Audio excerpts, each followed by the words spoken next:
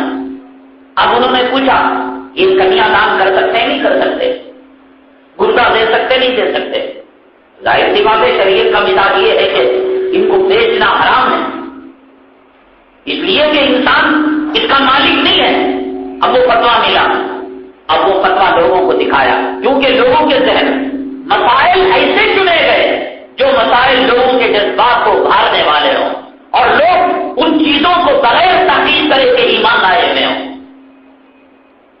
تو کہا کہ دیکھو یہ مولویوں کے آنکھ نہیں دے سکتے، گردہ نہیں دے سکتے، اور ایک بڑا دھوکہ یہ دیا گیا کہ مفتی عبد الرحمان صاحب غالباً ہاپوڑ کے مفتی ہیں، ان سے یہ سوال کیا گیا کہ حضرت کسی کی جان جا رہی ہو تو کیا گردہ نہیں دے سکتے؟ حضرت نے کہا بھائی تم اس کے مالک ہی نہیں تو کیسے دو گے؟ اس نے ایک سوال یہ کیا کہ اگر آپ کو کوئی دے دے، آپ کی جان جا رہی ہو تو آپ لے سکتے ہیں، آپ لگا لیں گے؟ تو مولانا مفتی عبد الرحمان صاحب نے کہا ہاں ہم لگا لیں گے۔ تو اس کو ریکارڈ کر لیا، ٹی وی میں دکھایا، دیکھو مسلمان گردہ نہیں دے سکتا، آم نہیں دے سکتا، مفتی صاحب نہیں دے سکتے، لیکن مفتی صاحب کو اگر کوئی دے تو لے سکتے ہیں۔ یہ کتنا سازش ہے مفتیان کرام کی، یہ فتویٰ کیسے بکا کرتا ہے کہ جب ضرورت پڑی تو لے سکتے اور دوسروں کو دے نہیں سکتے۔ دو چیزوں میں زمین آسمان کا فرق ہے۔ دیکھو شریعت کے احکامات کا مکلف مسلمان ہے، کافر نہیں ہے۔ ہمارے بنگلور کے جامع مسجد کے امام صاحب نے گردے کا ٹرانسپلانٹ کیا، وہ مسئلہ نہیں جانتے؟ کافر شریعت کے احکامات کا مکلف نہیں ہے، وہ گردہ خود اللہ کو نہیں مانتا، وہ قرآن کو نہیں مانتا، وہ نبی کو نہیں مانتا، تو شراب کو بیچ سکتا ہے، اس کے لیے حلال ہے، وہ خنزیر کا گوشت بیچ سکتا ہے۔ حتیٰ کہ فقہاء نے کتابوں میں لکھا ہے اگر کسی کافر کی شراب کو مسلمان نے مٹکا کھوڑ دیا اس کا تو مسلمان کو تاوان دینا پڑے گا اس کافر کی شراب کا۔ یہ نہیں کہہ سکتا کہ حضرت مولانا یہ شراب تو حرام ہوئی اور اس حرام چیز ہی کو تو میں نے ضائع کیا، تیرے پاس حرام تھی لیکن اس کے پاس حرام نہیں تھی۔ تو ایسے اگر کسی مسلمان کو کوئی کافر اپنی مرضی سے کوئی چٹی دے رہا ہے، آم دے رہا ہے، خون دے رہا ہے، جائز ہے اس لیے کہ وہ احکامات کا مکلف نہیں ہے، لیکن مسلمان اپنے اعضاء کو بیچنا حرام ہے۔ ہاں اپنی ماں کی جان بچانے کے لیے عین وقت میں جبری طور پر دے رہا ہے تو شریعت اجازت دیتی ہے، لیکن عام حالات میں اپنی بیٹی کی شادی کرنے کے لیے، اپنے قرض کو پھیرنے کے لیے، اپنے مقدمے کو جیتنے کے لیے پیسوں کی ضرورت تھی اور آم بیچ دیا، خون بیچ دیا، حرام ہے۔ تو اس فتوے کے اندر گڑبڑ کر علماء کے قول کے اندر تضاد پیدا کر امت کے اندر ایک شک و شبہ پیدا کرنے کی انہوں نے یہ کوشش کی کہ مفتی عبد الرحمان صاحب کو گردہ اگر کوئی دیتا ہے تو کہتے ہیں کہ ہم لے سکتے ہیں، لیکن جب ان کو فتویٰ پوچھا جاتا ہے کہ گردہ کسی کو دے سکتے ہیں تو کہتے ہیں کہ دینا جائز نہیں۔ پھر پولیو ڈراپ، اس کے اندر تو بڑے بڑے کلاکار اداکار آ جاتے ہیں، میں اپنے بچوں کو پولیو ڈراپ پلاتا ہوں، تم نہیں پلاؤ، تم نہیں پلاؤ۔ ایک مفتی صاحب سے پوچھا گیا، مفتی صاحب نے فرمایا اب مفتی صاحب کے پاس کیا معلوم کہ بغیر ختنے کا کوئی حرام خیا ہوا ہے، کیا معلوم کوئی یہودی ایجنٹ ہے۔ مفتیوں کے بولے بھالے ہوتے ہیں بیچارے، وہ یہ سمجھا کہ مسلمان آئے ہوئے فتویٰ پوچھنے کے لیے اسٹار نیوز کے دلال اور ایجنٹ اور اسلام و مسلمانوں کے دشمن اور آستین کے دام اور غدار آئے ہوئے ہیں، انہیں کیا پتا۔ انہوں نے یہ کہا بھائی ہم نے یہ سنا ہے کہ پولیو ڈراپ کے اندر کی ہڈیوں کا کودا ملایا جاتا ہے اور خنزیر کی چربی ملائی جاتی ہے۔ حضرت نے یہ نہیں فرمایا کہ پولیو ڈراپ حلال ہے یا حرام ہے، حضرت نے فرمایا کہ دیکھو سوچ سمجھ کر تحقیق کے بعد استعمال کر لینا، کیا برا ہے اس میں۔ لیکن پولیو ڈراپ اس کا ایڈ دیہات میں، گاؤں میں، ٹی وی میں، FM میں آتا ہے، تو یہ مسئلہ لے کر دیکھو مفتی صاحب کہتے ہیں کہ پولیو ڈراپ کا استعمال نہ جائے۔ انہوں نے یہ نہیں کہا کہ نہ جائے، انہوں نے کہا بولے بن کر اپنا آدمی سمجھ کر انہوں نے کہا ہم نے یہ سنا سنا کہ پولیو ڈراپ کے اندر بندر کے نلیوں کا گودا اور خنزیر کی چربی اور خون وغیرہ کی آمیزش کی جاتی ہے. بعض حدیثہ کی بعض علماء کی یہ تحقیق ہے. اگر تحقیق سے پتا چلے یہ چیزیں ہیں استعمال نہ کرو، اگر تحقیق سے پتا چلے بچوں کے لیے مفید ہے تو استعمال کرو. اب اس تحقیق کو چھوڑ دیا، کہا کہ ان کو کیسے علماء ہیں بچوں کے دشمن ہیں، پولیو ڈراپ کے بارے میں کہتے ہیں کہ اس کا استعمال نہ جائے. ڈبل بیڈ کیا لینا دینا شریعت سے؟ لیکن انہوں نے جو مسئلہ پوچھا وہ مسئلہ یہ پوچھا، ایک گھر بڑا ہے، یہ پلنگ پر میاں بیوی اور بچے 7 سال کے 10 سال کے 11 سال کے سب کہتے ہیں کہ ہمیں دوسرے روم میں سونے ڈر ہوتا ہے. تو کیا ان ماں باپ کو شریعت اجازت دیتی ہے کہ اس ڈبل بیڈ میں جو بڑا ہے اپنے بچوں کو لے کر سو جائے؟ مسئلہ کیا تھا؟ ماں باپ کا اپنے بچوں کو لے کر سونے کا مسئلہ تھا. مسئلہ ڈبل بیڈ اور سنگل بیڈ کا نہیں تھا، مسئلہ اولاد کو ساتھ لینے کا تھا. ارے جوڑے پارکوں کو نہیں بخشتے، سنیما کی لائن میں نہیں بخشتے، وہاں چوما چاٹی شروع کر دیتے ہیں کتوں اور کتیا کی طرح. تو تنہائی ملے تو یہ جوڑے کیا نہیں کریں گے؟ شریعت نے 1400 سال پہلے کہہ دیا کہ بچوں میں ذرا سی ہوشیاری آ جائے ان کے بستروں کو الگ کر دو. یہ ماں باپ کے چھوڑے عمل کو نہ دیکھیں، صرف کام کو نہ دیکھیں. اگر دیکھیں گے تو ان کے دل و دماغ پر وہ چیزیں مرتب ہو جائیں گی، منعقد ہو جائیں گی. یہ مسئلہ تھا. تو وہ کتاب نے کہا ڈبل بیڈ کے اندر سونا جائز نہیں. اب ٹی وی کے اندر یہ سب چیزیں ہٹا کر دیکھو مفتی صاحب بولتے ہیں کہ ڈبل بیڈ کا استعمال حرام ہے. یہ ڈبل بیڈ نہیں، اس ڈبل بیڈ کے اندر میاں بیوی کے رہتے ہوئے ہوشیار بچوں کو لے کر سونا. انہوں نے وضاحت کی کہ بچہ اگر دودھ پیتا ہو تو لے کر سو سکتے ہیں، لیکن تمام چیزوں کو کاٹ کر چھانٹ کر پھر امت کو گمراہ کرنے کے لیے کہ مفتی کچھ بھی فتویٰ دے سکتا ہے. ٹی وی کی بات آئی، کس طریقے سے دھوکہ دیا. دیکھو علماء دیوبند ٹی وی کے کٹر مخالف ہیں. علماء بالکل منع کرتے ہیں کہ ٹی وی کا استعمال حرام ہے. ابھی سیمینار ہوا بنگلور میں، فقہی سیمینار، اس کے اندر بھی یہ دیکھ آیا کہ مسلمان کا اپنے گھروں میں ٹی وی رکھنا جائز نہیں ہے. یہ فیصلہ تھا اس فقہی سیمینار کا. لیکن امت کا ایک طبقہ ٹی وی کو بعض ضروریات کے لیے استعمال کو جائز قرار دیتا. اگر کوئی جغرافیہ دیکھ لیا، سائنس دیکھ لیا، خبریں دیکھ لیا، کھیل دیکھ لیا، ایک طبقہ ہے. نماز میں اختلاف ہے، کوئی سینے پر ہاتھ باندھنے کی بات کرتا ہے، کوئی ناف کے نیچے، کوئی ناف اور سینے کے بیچ میں، کوئی رفعین، کوئی نہیں، کوئی آمین زور سے، کوئی آمین آہستہ. امت میں ہزاروں چیزوں میں اختلاف، نماز میں اختلاف ہے، روزے میں اختلاف ہے. تو ٹی وی کے بارے میں اختلاف ہونا کون سی نہیں بات. انہوں نے ہوشیاری کی، 2 دکانوں سے 2 سودے لیے. میرٹھ کے مدرسے سے فتویٰ لیا ٹی وی حرام کا. شیخا اکیڈمی دلی، وہاں سے فتویٰ لیا ٹی وی کے حلال کا. انہوں نے یہ بات کہی کہ ٹی وی بے جاندار چیز ہے، الیکٹرانک آلہ ہے. ہم نے سنا، ہم نے دیکھا. انہوں نے یہ بات کہی کہ بے جان آلہ ہے، استعمال اگر صحیح چیزوں میں ہوتا ہے حلال ہے. آپریشن کے لیے استعمال کر رہے ہیں، ڈاکٹروں کی تعلیم کے لیے استعمال کر رہے ہیں، حلال ہے. اور حرام کے لیے یہ شرط کے ساتھ انہوں نے کہا. دونوں فتوے لے کر ٹی وی میں پیش کر کر یہ مفتیان دکھتے ہیں پیسوں پر کہ ٹی وی کے حلال کا فتویٰ چاہے حلال کا ملتا ہے، ٹی وی کے حرام کا چاہے حرام کا ملتا ہے. دیکھو ٹانی روڈ کی بلال مسجد ہے، وہ طے ہے، دانوں کا اڑگڑا ہے. وہاں جا کر اگر کوئی فتویٰ لے گا کہ بھائی چہلم کرنا کیسا ہے، وہاں کوئی پوچھے گا کہ برسی کرنا کیسا، کرو ثواب ہے، یہ حد سے بڑھ کر ثواب ہے. بولتے نہیں بولتے. اب آ کر کوئی نئی بلاس میں پوچھے کہ بھائی چہلم کرنا کیسا ہے، ہم کہیں گے کہ چہلم کے لیے جو پیسہ خرچ ہوتا ہے وہ پیسہ آپ جو ہے اللہ کے راستے میں خیرات کرو، مسجد کی تعمیر.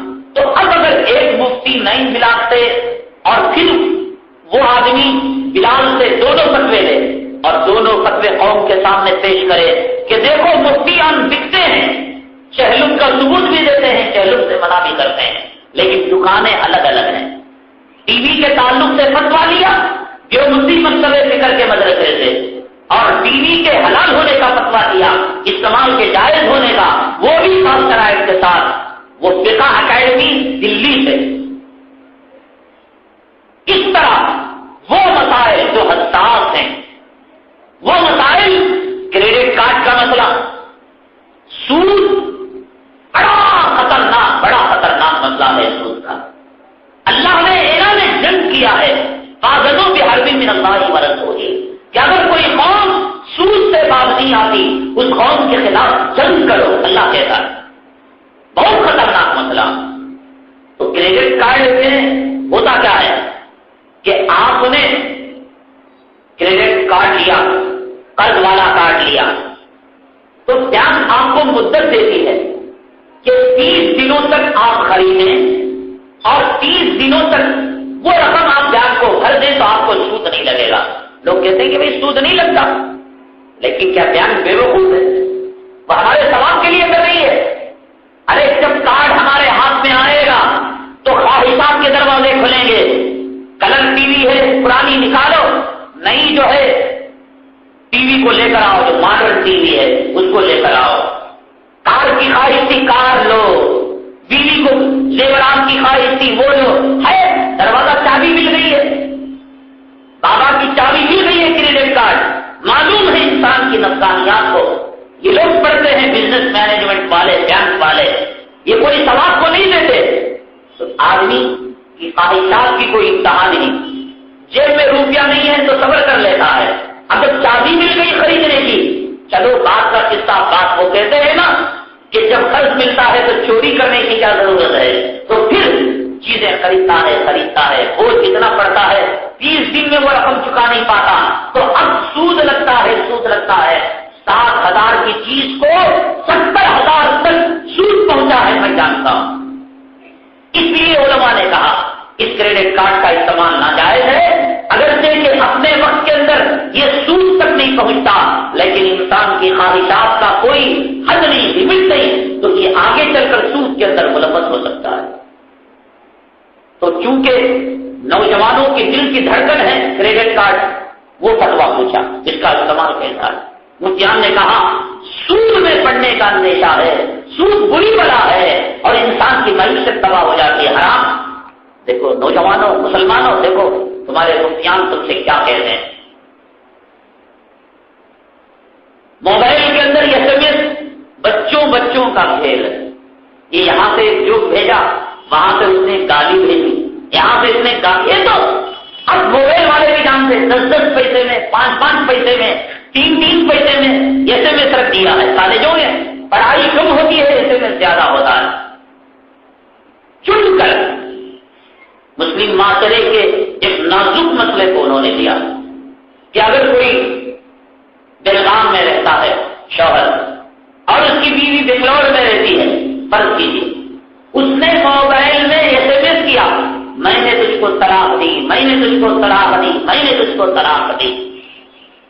تب جس وقت SMS کی قیمت 3 پیسے، کل جب SMS بچوں کا کھیل، ایک ہاتھ کا کھلونا، موبائل کی کیا ویلیو ہے، SMS کی کیا قیمت ہے. ایسے موقع پر پوچھا SMS سے اگر کوئی شوہر اپنی بیوی کو طلاق دیتا ہے تو طلاق ہو جاتی ہے؟ جان کرام نے کہا ہاں ہو جاتی ہے. اب لوگوں نے اس کا مطلب 3 پیسے میں SMS ہے، کہا کہ 3 پیسے میں طلاق ہو جائے گی. بچے SMS میں کھیلتے ہیں، جوش بھیجتے ہیں، زانیہ آپس میں سیکس باتیں کہتے ہیں، سنتے ہیں SMS میں. اب یہ مفتی کہتا ہے طلاق ہو جاتی ہے، میاں بیوی کا رشتہ محض 2 جملوں میں ٹوٹ جاتا ہے. دکھ کی رت پر انہوں نے نفس پر ہاتھ رکھا قوم کی، اور پھر علماء کو بدنام کرنے کے لیے کہا کہ کتنے بیوقوف علماء ہے، یہ SMS سے طلاق ہو جاتی ہے. وہ یہ کہتے ہیں جبکہ بچوں کا کھیل ہے.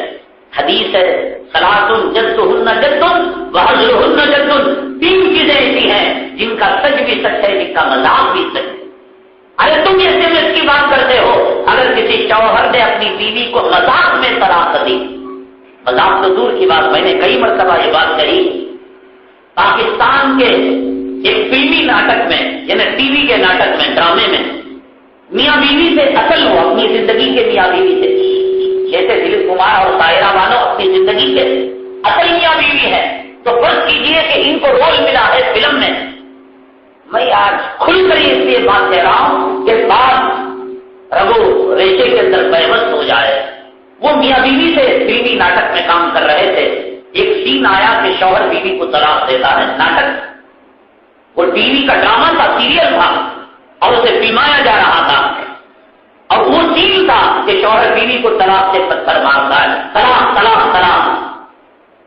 فلم بندی ہوئی، سیریل آیا، لوگوں میں واویلا مچا کہ فلاں صاحب نے حامد بھائی نے اپنی بیوی حمیدہ کو طلاق دے دی طلاق دے دی. تو اکثر لوگ ارے یار وہ تو فلم ہے. علماء نے کہا فلم ہو تو کیا ہوا، سیریل ہو تو کیا ہوا، حامد کی بیوی حمیدہ اپنے شوہر پر حرام ہو چکی ہے، طلاق مغلظہ پڑ چکی اسے. کیوں؟ حدیث کہتی ہے کہ 3 چیزیں ایسی ہیں جن کا سچ بھی سچ ہے، جن کا مذاق بھی سچ ہے. اگر کوئی مذاق میں بھی طلاق دیتا ہے تو وہ طلاق ہو جاتی ہے. تو یہ صرف کوئی چیز نہیں. آپ کے پاس موبائل ہے، میں اگر خدا نہ کرے آپ کو آپ کی ماں کی گالی کے ساتھ SMS کروں تو آپ یہ سوچ کر خاموش رہ جائیں گے ارے SMS تو 3 پیسے کا ہوتا ہے، اس گالی کا کوئی اعتبار نہیں. مانیں گے آپ؟ گالی تو گالی ہوتی ہے. جب گالی گالی ہوتی ہے تو شریعت کا حکم طلاق طلاق نہیں ہوتا کیا؟ اس لیے اس نازک مسئلے کو اٹھا کر قوم کے سامنے کھلواڑا کیا. مفتیان بکتے ہیں، دیکھو یہ SMS سے طلاق ہو جاتی ہے، ان کو کچھ بھی عقل نہیں، جو چاہے کہہ دیتے ہیں. عام مسائل نہیں لیے، دھڑکتے ہوئے مسائل. فلم میں کام کرنے والوں کی آمدنی، پولیو ڈراپ، کنیا دان، گردہ دینا، ٹی وی کا استعمال، ڈبل بیڈ کا استعمال، تاکہ قوم ابھر جائے، قوم علماء کے دشمن ہو جائے. ہوا بھی کچھ ایمان فروش، ضمیر فروش میرٹھ میں، دلی میں مفتی عمران کے پتلے کو نظر آتش کیا. علماء کے خلاف ایک 20-30 من چلے روڈ کے نوجوان جن کو کچھ حقیقت کا پتا نہیں، کچھ جلوس بھی نکالا. وہ یہ سوچ رہے تھے انٹرنیشنل لیول پر مسلمان مدرسوں کے خلاف ہو جائیں گے، مفتیوں کے خلاف ہو جائیں گے. لیکن اللہ کا کرنا یہ ہوا، اللہ مدارس اور قرآن اور ان علماء کی حفاظت کی ذمہ داری لے رکھی ہے. رہا رشوت، ہم آنکھوں سے دیکھیں، ارے جو چیز بھی دیتے ہیں رشوت ہوتی ہے کیا؟ رمضان میں جنوبی ہندوستان کا مزاج ہے، حافظوں کو تحفے دیتے ہیں، حافظوں کو تحفے دیتے ہیں. کوئی گھڑی دیتا ہے، کوئی شال دیتا ہے، کوئی جوڑا بناتے نہیں بناتے. فرض کیجئے یہ چیز آپ نے مجھے دی، یہ گھڑی ہے یا 1 لاکھ روپے ہیں، آپ نے مجھے دی ہے، میں نے لے لیا اور آپ مجھے کہنے لگے حضرت ذرا گن لیجیے، تو میں اس کو گننے لگا تو آپ نے اس کی فوٹو لے لیا، آپ نے اس کو ویڈیو میں کور کر لیا. پھر اس کے بعد میری تراویح کو، میرے بیان کو پکڑا، پھر دونوں کو جوڑ کر قوم کے سامنے پیش کیا کہ امام صاحب ہمارے سے رشوت لے کر بیان دے رہے. دونوں مسئلہ الگ الگ ہے. 3 مہینوں سے یہ سلسلہ چلا ہے. ہمارے عالم بکنے والے نہیں ہیں، بیچارے بھولے والے. بھائی آپ مجھے لا کر کوئی فروٹ دیتے ہیں، آپ مجھے لا کر حضرت میں حج کو جا کر آیا رومال دیتے ہیں، میری جگہ آپ ہیں، آپ عالم ہیں.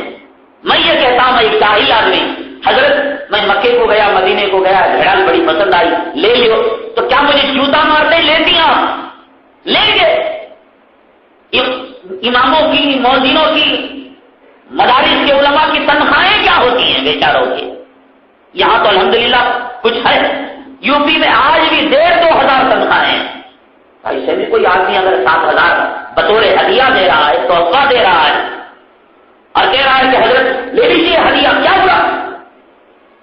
اب پھر 3 مہینے پہلے ہدیہ دیا، 3 مہینے کے بعد آ کر فتویٰ پوچھا، پھر 3 مہینے کی ویڈیو ریکارڈنگ کو جلد کر کر قوم کے سامنے پیش کرتا ہے کہ دیکھو صاحب، مولانا صاحب، عمران صاحب، حبیب الرحمان صاحب، عبد الرحمان صاحب رشوت لے کر فتویٰ دے رہے ہیں. اور یہ بھی کام کیا. بلاک کی مسجد سے فتوا لیا، 4 بلاک کو پتا نہیں، 4 بلاک کو تحفہ دیا، 9 بلاک کو پتا نہیں. اب سوچ رہے کہ میرے پاس آیا کیا؟ ہم یہاں پر جو بیان ہوتا ہے کہ ہم دوسروں کو کہتے پھرتے ہیں کہ اتنے لوگ آئے تھے، اتنے لوگوں نے مسئلہ پوچھا، ہزاروں آتے ہزاروں ڈالے، وہ بھی آیا ہوگا گیا ہوگا، تو انہوں نے تحفہ دیا، اس کو لے لیا. اچھا رشوت کہتے کس کو ہیں؟ رشوت سمجھو، رشوت صحیح کام کو غلط کرنے کے لیے رشوت ہوتی ہے. آپ کی زمین کا کھاتا بتایا 10,000 روپے ہے، آپ کی لائٹ کا بل 1.5 لاکھ روپے آ گیا ہے. رشوت اس کو کہتے ہیں کہ آپ نے جا کر اس کے ڈپارٹمنٹ میں، الیکٹرک ڈپارٹمنٹ میں اور کھاتا کندائے کی آفس میں کچھ سمتھی دیا، کہا کہ بل کو کم کر دو، کھاتے کندائے کو کم کر دو، اس کو کہتے ہیں رشوت. سمجھے؟ معاملے کے اندر سچ کو جھوٹ، جھوٹ کو سچ کرنے کے لیے مرد کو مردانہ کہنا، اسے رشوت دینے کی کیا ضرورت ہے؟ مردانہ. اب آج جمعہ ہے، میں کہوں کہ آج جمعہ ہے، لوگوں تم اس کی عزت کرو، کپڑے پہنو، پانی نہاؤ، غسل کرو، سرما لگاؤ، عطر لگاؤ، ہوتی نہیں بات ہے؟ اس میں رشوت دینے کی کیا ضرورت؟ ارے رشوت اسے دی جاتی ہے کہ میں یہ کہوں، ارے لوگوں یہ بہت پرانی بات ہو گئی جمعہ کی، تم ماڈرن زمانے میں ہو، اتوار کے دن غسل کرو صاحب، اتوار کو سرما لگاؤ، اتوار کو تم نئے کپڑے پہنو. غلط بات کہنے کے لیے SMS سے طلاق ہوتی ہے، ٹی وی حرام ہے، پردے کا دینا ناجائز ہے، آم کا دینا ناجائز ہے، اور خون کا دینا ناجائز ہے، اور پولیو ڈراپ تحقیق کے بعد استعمال کرنا چاہیے، فلموں میں کام کرنے والے کی آمدنی حرام ہے. کون سی نئی بات ہے یہ؟ اسے رشوت کی کیا ضرورت؟ اگر مفتی یہ کہتا کہ فلموں میں کام کرنے والوں کی آمدنی حلال ہو سکتی ہے، اگر مفتی یہ کہتا کہ ڈبل بیڈ میں تمہیں تمہارے بچوں کو سلانے کی گنجائش پیدا کر کے دوں گا، تم مجھے پیسہ دو، تب تو بات ہوگی. ایک مسئلہ بھی غلط نہیں. بتاؤ کوئی مسئلہ غلط؟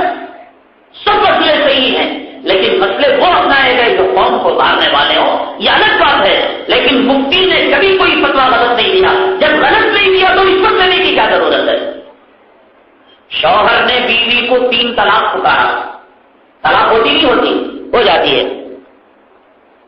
لیکن میرے پاس آیا، حضرت غصے میں آ کر میں اپنی بیوی کو 3 طلاق پکار دیا، ایک کام کرو، اب ذرا گنجائش نکالو، ذکر سے ڈالو، میری بیوی کو طلاق نہیں دی. اور اس نے مجھے 7,000 روپے دیے، 10,000 روپے دیے، تو اور میں نے لکھ کر دیا، تو تب نہ کہیں گے کہ مولانا صاحب رشوت لے کر غلط فتوا دے دیے. یہاں یہ فتوا غلط نہیں. اور دارالعلوم دیوبند میں مفتی ظفیر الدین صاحب تھے، انہوں نے صاحب کہہ دیا جانا ہے تو نکل جاؤ. کئی سال ہو گئے مجھے خدمت انجام دیتے ہوئے، ایک پھیلا نہیں لیا، نکل جاؤ یہاں سے. مفتی حبیب الرحمان صاحب تھے، لکھپتی کروڑ پتی ہیں وقت کے، وہ دارالعلوم کے اندر آدھے سے زیادہ اساتذہ اللہ کی قسم اب بھی تنخواہ نہیں لیتے. مولانا عبد الخالق صاحب مدراسی پوری تنخواہ بچوں پر صرف کر دیتے ہیں، غریب بچوں کو روٹی دلا دیتے ہیں، کپڑا دلا دیتے ہیں. مولانا ارشد مدنی سائن لیتے ہیں تنخواہ کی، واپس کر دیتے ہیں دارالعلوم کو. مولانا مرحوم الرحمان تنخواہ ہی نہیں لیتے، الٹا جس کمرے سے رہتے ہیں وہ بجلی کا بل اور کمرے کا کرایہ دیتے ہیں. کیا سمجھتے ہیں آپ؟ یہ جو مفتی حبیب الرحمان جن کی بات آئی، ان کے عرب امارات کے اندر بڑی بڑی ان کے بچوں کی دکانیں ہیں، ہزاروں لاکھوں روپے کی آمدنی ہے. دارالعلوم کا ایک استاد وقت کا کروڑ پتی ہے. مولانا عبد الخالق مدراسی کے کمرے کو جائیے، کسی ملک کے شہنشاہ کی یاد تازہ ہو جائے گی. وہ عالیشان کمرہ، وہ اپنا ایک ہر آدمی کا اپنا مزاج، کوئی سادگی پسند کرتا ہے، کوئی شاہانہ کاٹ پاٹ. علامہ ہمارے ہم نام ہے حضرت مولانا اندر شاہ صاحب کشمیری، کبھی ان کی شیروانی میں چکن بتا دو، معلوم ہوتا ابھی سلحان آ کر آیا ہے حدیث پڑھانے کے لیے. یہ لوگ بھی کہیں گے 7,000 میں. مفتی حبیب الرحمان صاحب جن کے لاکھوں روپے ماہانہ آمدنی ہے، کوئی آدمی بیچارہ غریب تحفہ دیتا ہے، لینے میں کیا برائی ہے؟ اب لے لیا، کیا بتا کہ چوری سے جو ہے موبائل میں اور وہ مفتی نے حبیب الرحمان نے جو ہے 5,000 رشوت لے لی. مسجد والے مجھے تنخواہ دے, فوٹو پکڑ لیں, پھر کل اخبار میں ڈنگر حرال میں آئے انور شاہ نے رشوت لے لی اور رشوت لے کر نماز پڑھا رہا. تو جیسے یہ حماقت کی بات ہے ویسے ہی وہ بھی حماقت کی بات ہے. پیسوں میں ٹکوں میں بکنے والے نہیں ہیں ہمارے علماء. سازش رچی گئی. مفتی عمران جو میرٹھ والے ہیں بیچارے بھولا بھالا تھا, اس کو کہا کہ بھئی ہمیں دارالفتہ کیا ہے پتہ نہیں, دیوبند کیا ہے پتہ نہیں, مدرسے کیا ہے پتہ نہیں, ایک کام کرو تم ہمیں بتاؤ کہ مدرسے کہاں کہاں ہیں. اب مفتی عمران دیوبندی مکتب ذکر کا تھا تو آپ دیکھیں جتنے مدرسے ہیں سب دیوبندی مکتب ذکر کے. تو دیوبندی مکتب ذکر کے مدارس کو لے کر گیا. کیا پتا بیچارا کہ وہ درمیان کے اندر بلی کا بکرا بکرا ہو, وہ قربانی کا بکرا بکرا, اس کو خود پتا نہیں. وہ سوچا بیچارے آئے ہیں کچھ اہم مسائل کے اندر قوم کی رہبری کریں گے, دین کے مسائل پوچھیں گے. وہ دیوبند لے کر گیا, وہاں لے کر گیا. بلکہ ہاپوڑ کے مدرسے کے اندر 3 مہینے پہلے فتوا لیا تھا, 3 مہینے کے بعد اسٹار نیوز کی ٹیم پہنچی. ان کو پتا نہیں کہ اسٹار نیوز ہے, یہ تو اب پتا چلا جب نیوز کے اندر یہ چیزیں آئی. یہی فتوا لینے والے آئے, کہا کہ حضرت ہم مدرسے کو کچھ دینا چاہتے ہیں. انہوں نے کہا ہم نہیں لیں گے, ہم فتوے کو بیچتے نہیں. مدرسے کا معائنہ کرایا, انسپیکشن کرایا, دکھایا ہے کمرے ہیں, یہ دارالتمام ہے, فلاں ہیں فلاں ہیں. کیا ضرورت ہے؟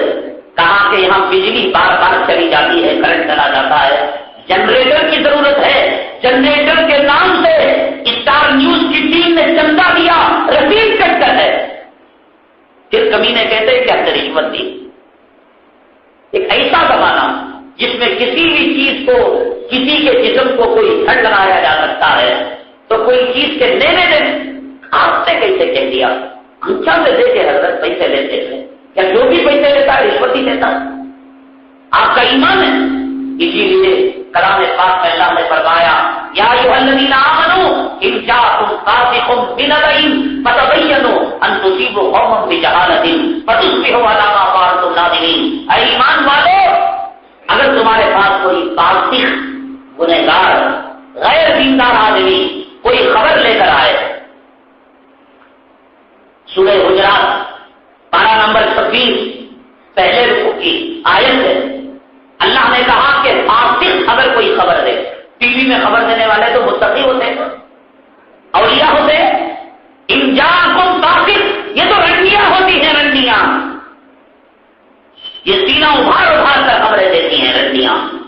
قرآن نے تو فاسق کہا, ان جاءکم فاسق بنبأ, فاسق اگر کوئی خبر دے فتبینوا, تم اس کی تحقیق کرو, آنکھیں بند کر کر ایمان نہ لے آؤ.